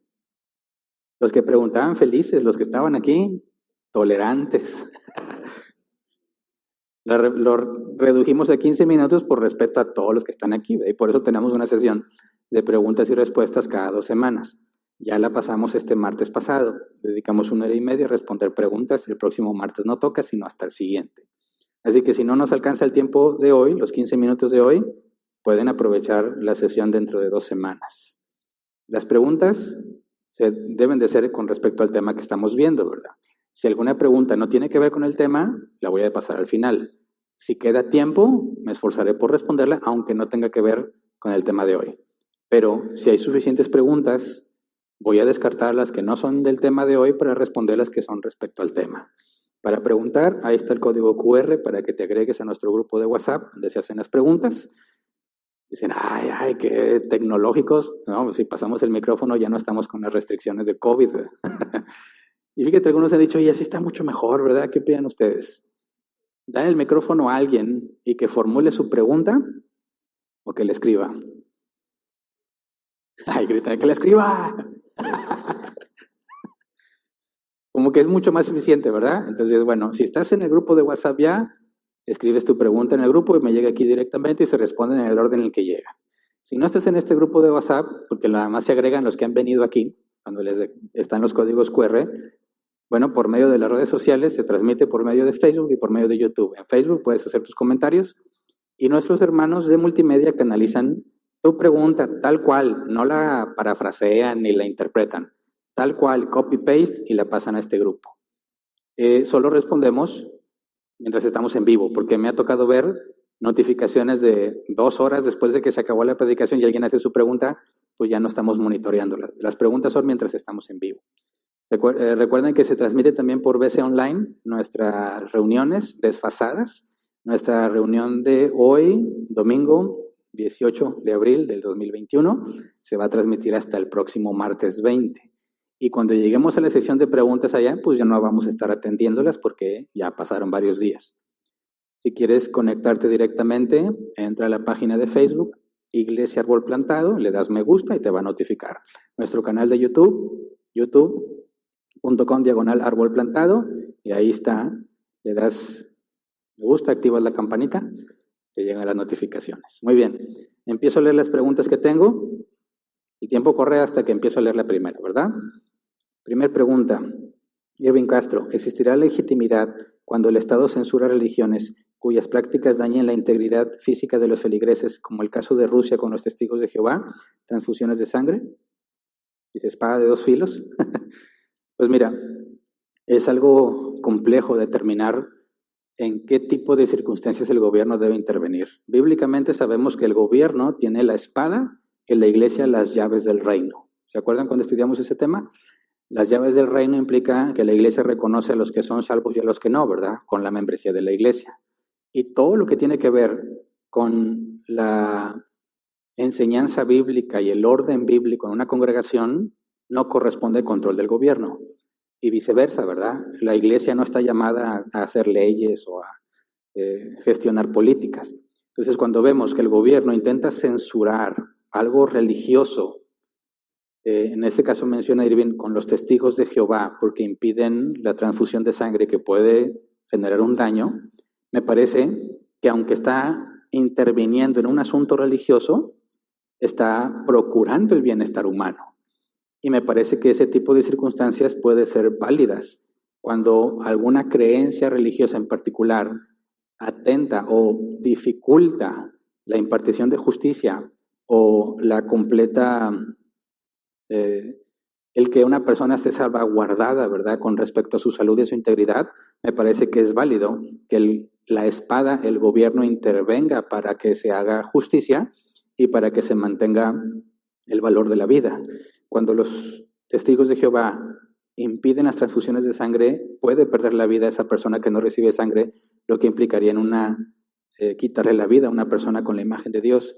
Y me parece que en este caso en particular es justificable que el gobierno intervenga, aunque sea parte de una creencia religiosa. Pero habría que examinar, o sea, no puede ser algo genérico, ¿verdad? Hay que examinar cada caso y determinar si efectivamente contribuye al bien de la humanidad o no. Siguiente, María Concepción Martínez. Buen día. Entonces, un padre de familia, si su hijo se porta mal y el hijo le dice al padre que no tiene derecho de juzgarlo, bueno, habría que entender el contexto, ¿verdad? Si está juzgándolo, bíblicamente tiene que haber un justo juicio. Todos juzgamos mucho, incluso prejuzgamos, somos prejuiciosos. Por la apariencia de una persona juzgamos qué tipo de persona es, ¿verdad? Por eso es muy peligroso los prejuicios. A veces vas en la calle y ves a alguien que tiene ropa como de pandillero y el sabio ve el peligro y huye, dice un proverbio, ¿verdad? Y te cambias de banqueta disimuladamente, no vayas a ofenderlo y entonces es peor, ¿verdad? Pero luego ves a alguien bien vestido y trajeado y te roba. Y dices, y mientras te roban viene el pandillero y te ayuda. Perdóname, Señor. ¿Me explico? Todos debemos juzgar, pero el juicio debe ser justo y la apariencia no necesariamente indica que porque tiene gustos así realmente es un maleante. Entonces, cuando hablamos de padres juzgando a los hijos, tenemos que hablar de un justo juicio, porque hay padres, como todo ser humano, que podemos juzgar incorrectamente a nuestros hijos. Y nuestros hijos, en ese sentido, bíblicamente hablando, podrían decir ese juicio es incorrecto. Y la Biblia dice que los hijos deben sujetarse a los padres, ¿verdad? Obedecerlos. Pero la cláusula genérica universal para todos es que nos sujetamos primero a Dios, obedecemos a Dios antes que a los hombres. Entonces puede haber circunstancias en las que los padres están juzgando incorrectamente y los hijos pueden hacerlo visible, decir este juicio es incorrecto porque la Biblia nos dice que el juicio debe ser justo. Pero el padre y todo ser humano, bíblicamente hablando, tiene la capacidad y muchas veces la obligación de juzgar a sus hijos, a sus hermanos, a sus cónyuges, a los miembros de la iglesia, a todos para discernir qué es bueno y qué es malo. Siguiente, dice Carlos, ¿cómo podemos relacionar 1 Corintios 5:12 con el hecho de tener que hablar con la verdad a los no creyentes en cuanto a su pecado? Dice, porque ¿qué razón tendré yo para juzgar a los que están afuera? ¿No juzgáis vosotros a los que están dentro? Gracias por poner el versículo, simplifica las cosas. Sí, mira, cuando dice Pablo que juzgamos a los de adentro y no a los de afuera, implica cuando tú ejerces la disciplina. Por eso decía yo, no tenemos ningún llamado bíblico a imponer las cosas de Dios al mundo. Cuando decimos, nosotros juzgamos a los de adentro, es porque si veo que mi hermano peca, voy y lo hablo con él personalmente. Y inicia este proceso, que si no se arrepiente, termina expulsado. Hicimos justicia en este caso, pero no puedo hacer eso con el mundo, puesto que el mundo en ningún momento ha sido nacido de nuevo, ni regenerado, ni su mente ha sido transformada, etcétera, etcétera, de manera que no tendría sentido confrontarlo con la palabra de Dios buscando hacer justicia.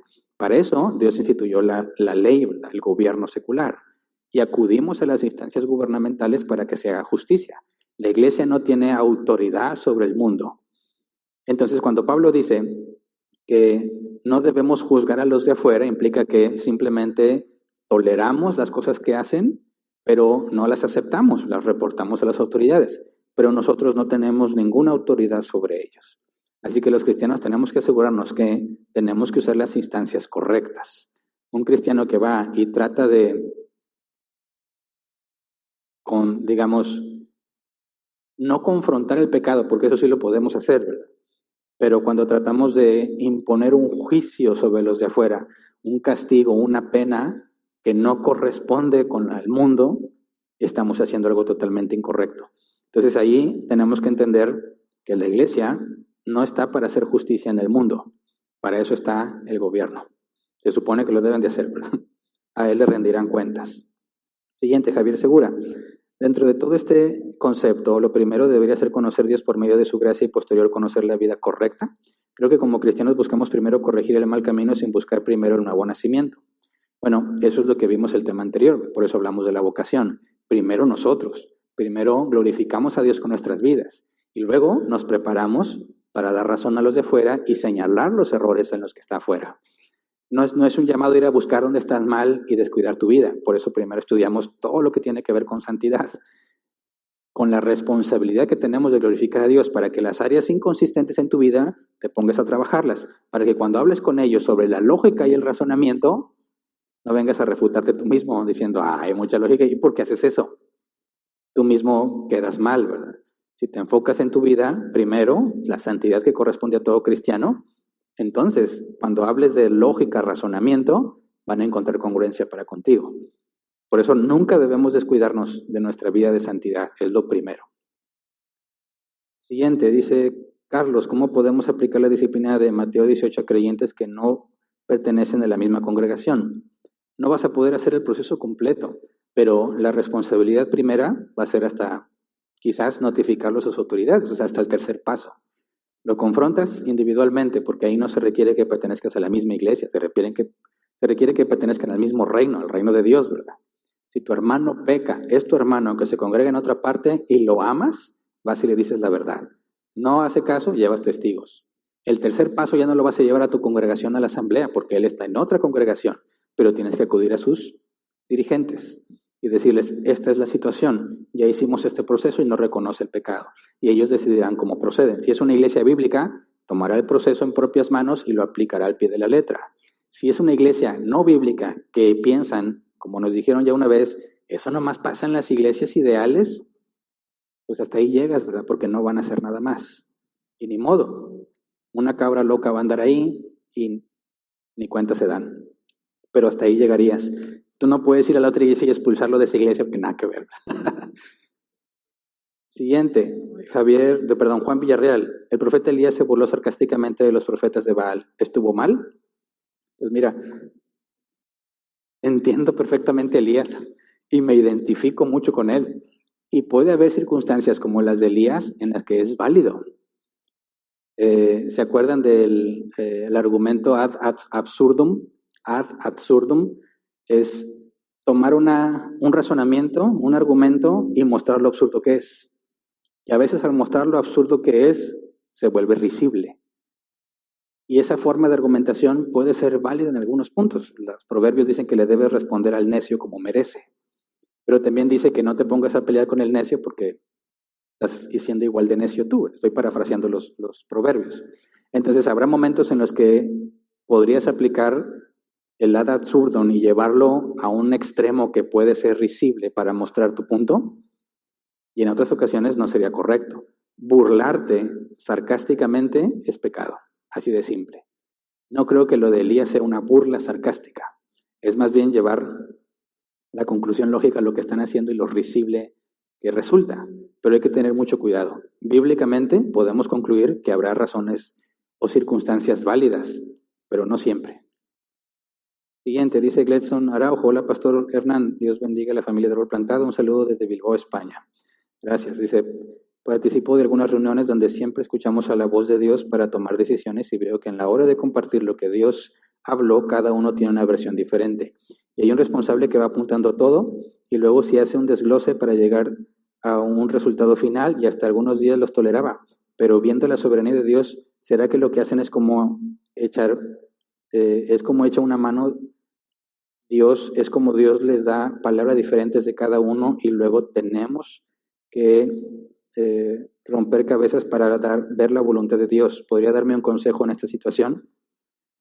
Sí, mira, eso se parece mucho a la lectio divina, la idea de que Dios te va a hablar si te concentras lo suficiente.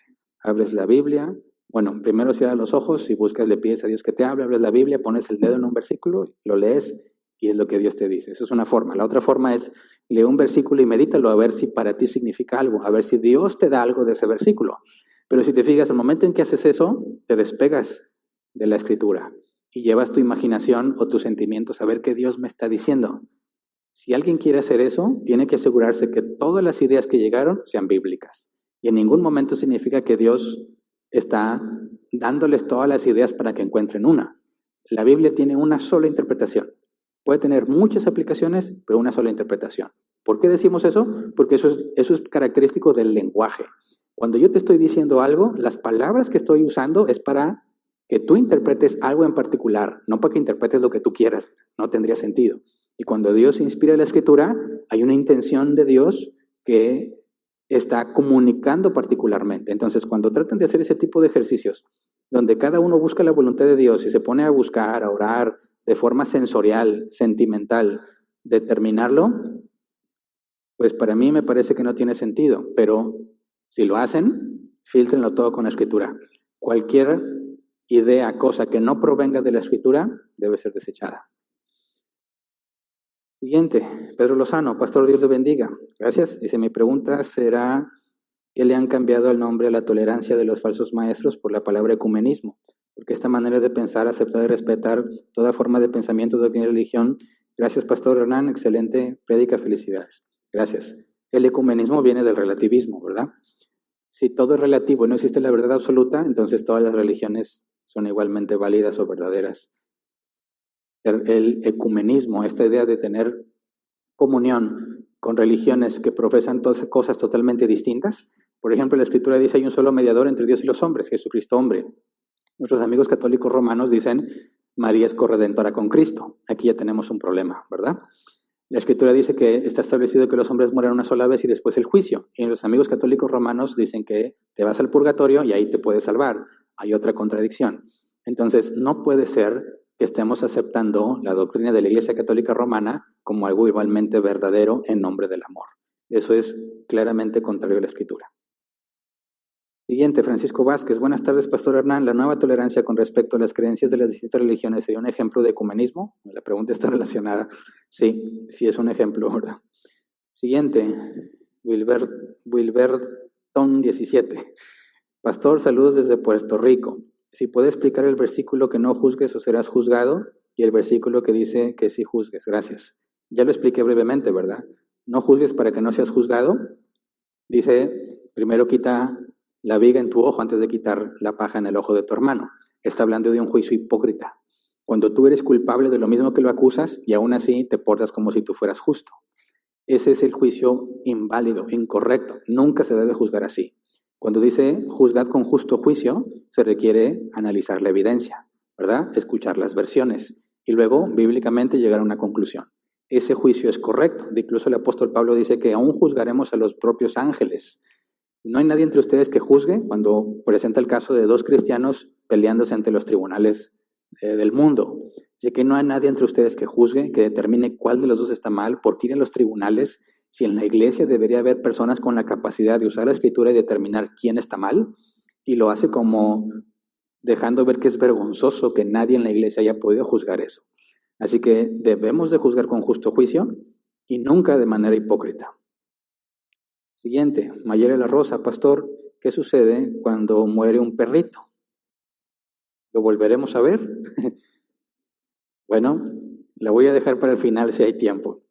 Siguiente, buenas tardes. Dice, no alcanzo a ver cuál es el nombre. Ayer tomé un taxi, cuando me subo el taxista me dice que no me veía porque estaba viendo una muchacha riéndose. Y sentí decirle que estaba mal, pero no lo hice, solo cambié el tema. En esta situación se podría decir que me acobardé y no glorifiqué a Dios al no confrontar el pecado en esa situación. No necesariamente, ¿verdad? Cuando, por ejemplo, estamos en una conversación con alguien del mundo, muchas cosas de las que diga van a ser incorrectas. Nunca podrías tener una plática con alguien si tienes que señalar cada cosa incorrecta que dicen. Sobre todo en nuestro contexto. Aquí hablar con maldiciones o palabras malsonantes es lo más normal del mundo. ¿Qué pasa? Imagínate que empiecen a hablar, que no sé qué, Y tú quieres decir, espera, es que esa palabra no es correcta. No, es que eso que dijiste no edifica. Y que pusieras a decirle cada cosa que está diciendo, jamás vas a poder ser luz en las tinieblas. Entonces, no estamos llamados a decir todo lo que está mal en el mundo. Vamos a ver más adelante que dice que debemos aprovechar el momento oportuno, ¿verdad? Cuando se presenta la oportunidad y puedes sacar el tema, lo aprovechas para hacerle ver que está en pecado y necesita un Salvador. No se trata de decirle a todo el mundo lo que está haciendo mal. Entonces habrá muchas circunstancias, como es la del taxi, en la que tú vas a poder tomar una decisión. Acaba de decir eso, bueno, sabes que eso es normal en el mundo y hasta se sienten orgullosos, ¿verdad? Quizás si tú sientes una especie de cargo en la conciencia y el taxista se presta, puedes empezar a hablar de cosas más interesantes. Oye, ¿qué pasa después de que te mueres? Esa pregunta siempre apasiona a los que hablan y les gusta. Dicen, no, que yo creo que reencarnas y aprovechas para hablarle de la verdad bíblica, por si Dios le concede entenderla. Pero hay que dejar en claro, no estamos llamados a señalar los errores en todas las personas que conozcas o que escuches. Siguiente, no, ya no, ¿verdad? Me emocioné. Quedaron una, dos, bueno, es la misma persona, ¿verdad? 3 preguntas. Bueno, lo siento, no alcanzamos, pero si en 2 semanas entras a la sesión, con gusto me esfuerzo por responderlas. Es todo. Muchas gracias a todos por su atención.